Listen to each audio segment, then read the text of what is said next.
Hey, what's up, cyber heroes? In this video, we're going to talk about my unconventional path to landing my first tech job, some of the challenges I faced, and things that I would do differently now that I am a serial entrepreneur and owner of multiple multi-million-dollar cybersecurity companies. Are you ready for this? Let's go.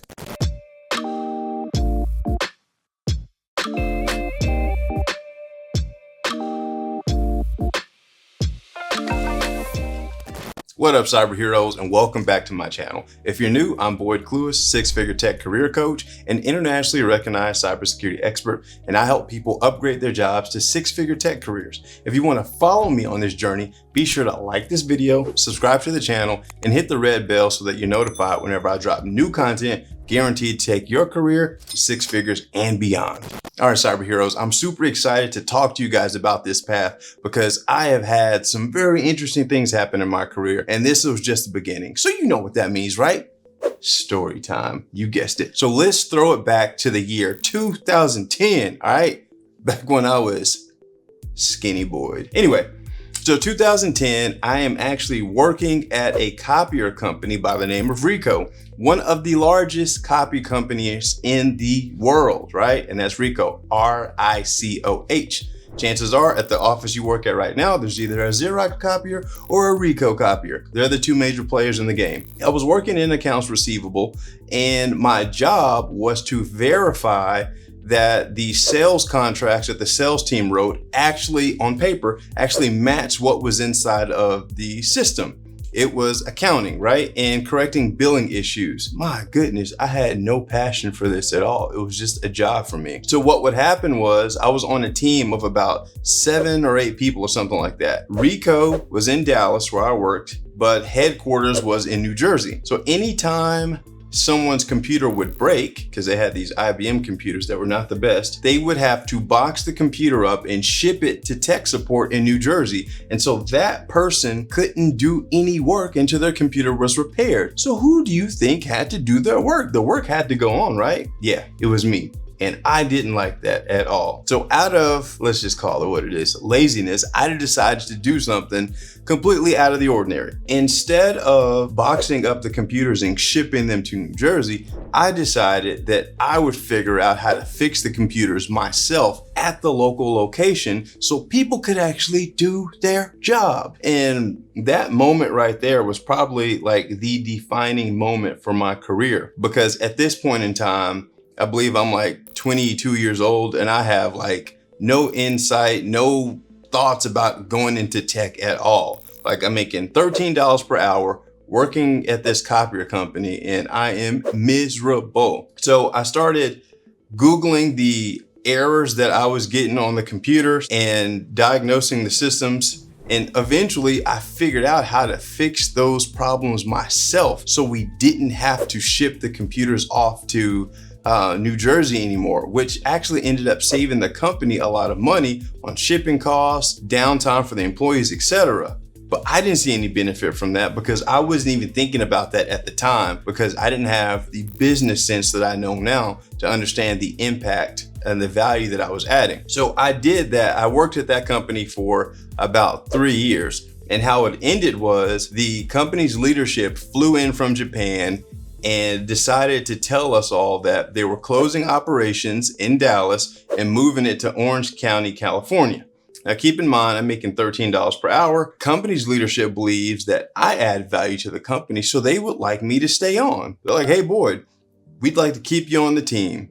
You can move with the accounts receivable department to Orange County. And I'm thinking, okay, yeah, but we can't give you any relocation assistance or change your salary. So I'm thinking about this, man, like Orange County, California, I'm making $13 per hour. I can barely make it in Dallas, Texas. And you want me to go somewhere where the cost of living is like 5 times more?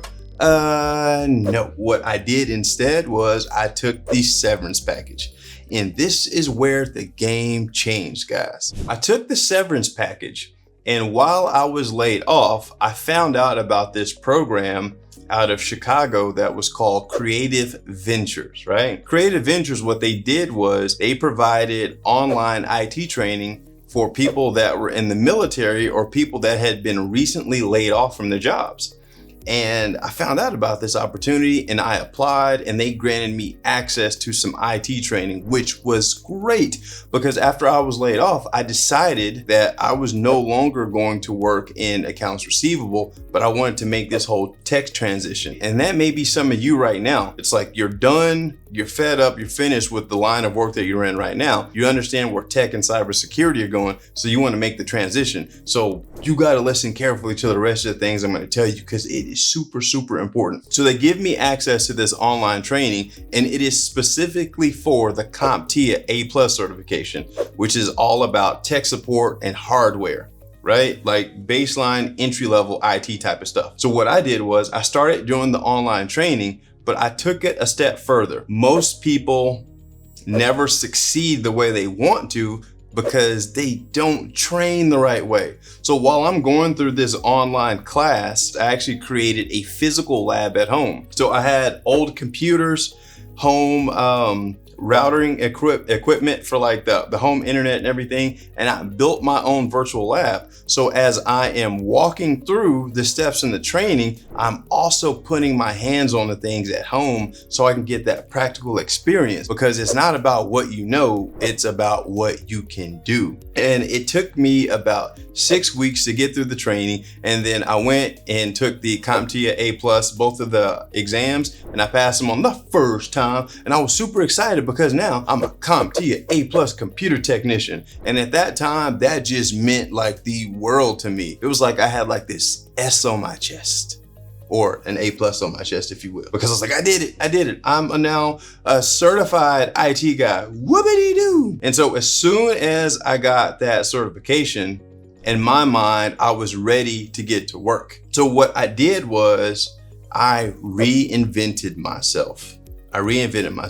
For those of you that don't know, my name is actually LeBoyd. That's L-E-B-O-Y-D. So I did something different. I dropped the L-E from my name and I became Boyd. And instead of the accounts receivable work that I was doing at the copier company, I erased all of that from my resume. And I updated my job role on my resume from accounts receivable to tech support. And guess what my resume talked about? Removing viruses, fixing the computers that I was working on, setting up network users on the printers, etc.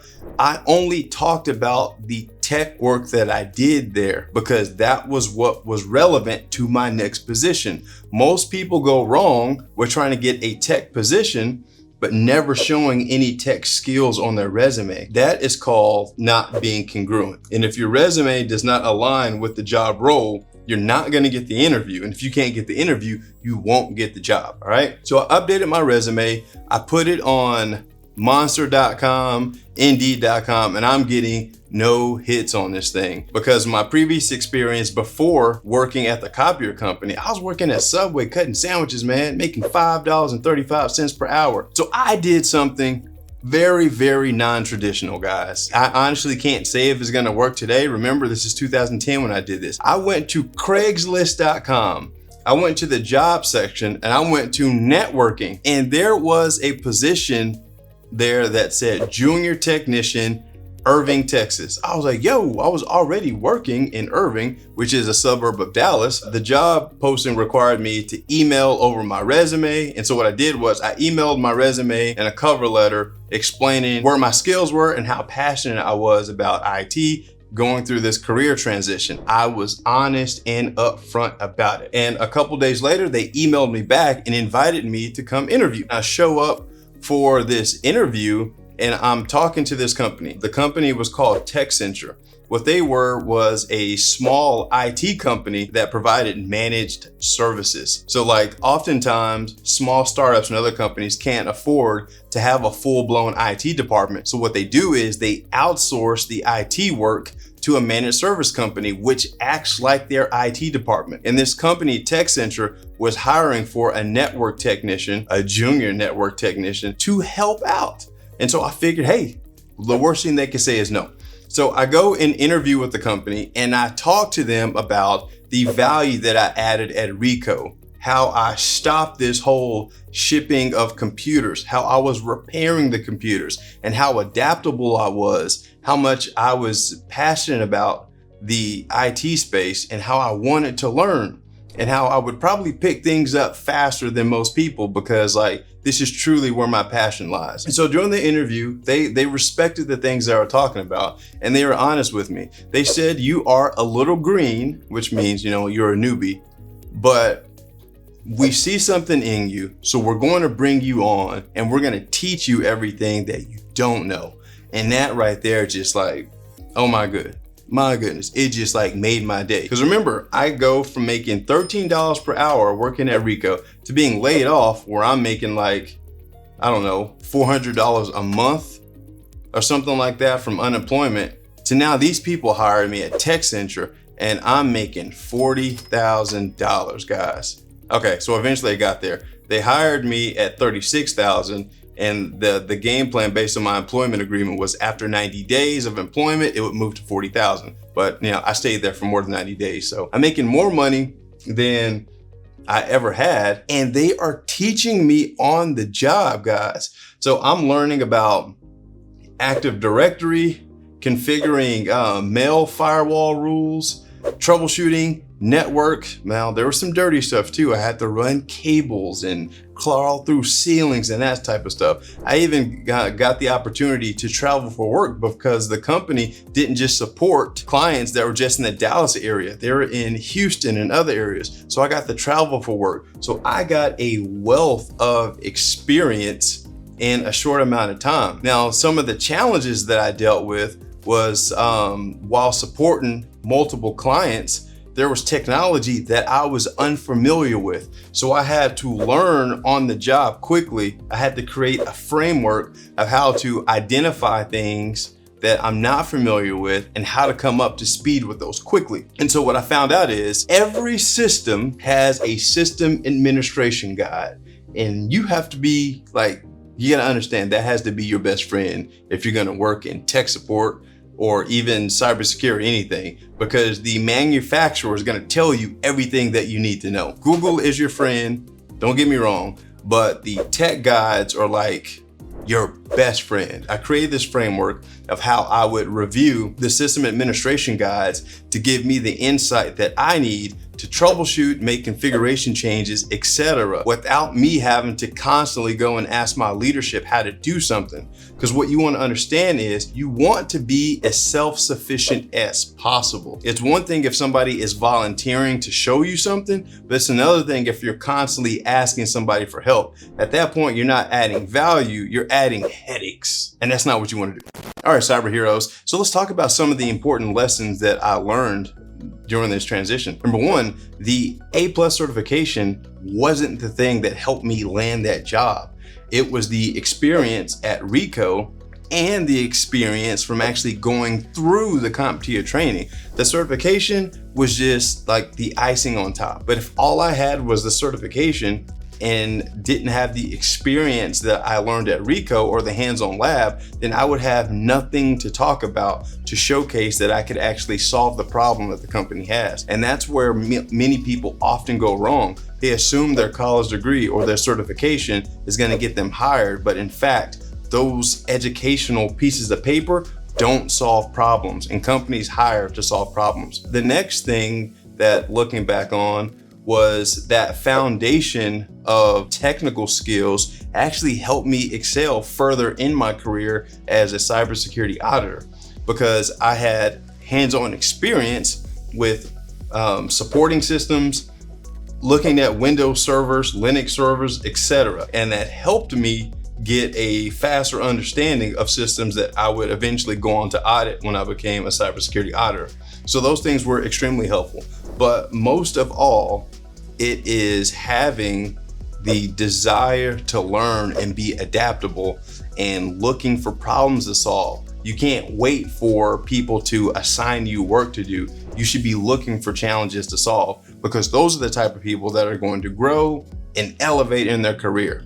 You got to take it by the horns. So if you are looking for an opportunity to learn the skills that will help you to walk into six-figure tech roles, start a six-figure tech career in cybersecurity, I invite you to apply to the Baxter Clewis Training Academy. You can go to www.boydclewis.com/GRC or click the link in the description. where we'll show you how we've transformed the lives of more than 300 people, taking them from zero to cyber hero to six-figure tech careers by becoming cybersecurity specialists in as little as 90 days without needing any certifications or college degrees. All you have to do is follow the proven path that we've laid out, and we'll even give you an internship so that you can get that hands-on experience that becomes the talking points in your job interviews to help you seal the deal. Hey, cyber heroes, let me know down in the comments. Did you even know that you could find tech jobs on Craigslist? How about you go look right now and tell me what you see? I know it's absolutely crazy. And remember, like this video, subscribe to the channel so that you're notified whenever I drop new content guaranteed to take your career to six figures and beyond. And that's it, guys. I'll see you on the next one. Peace.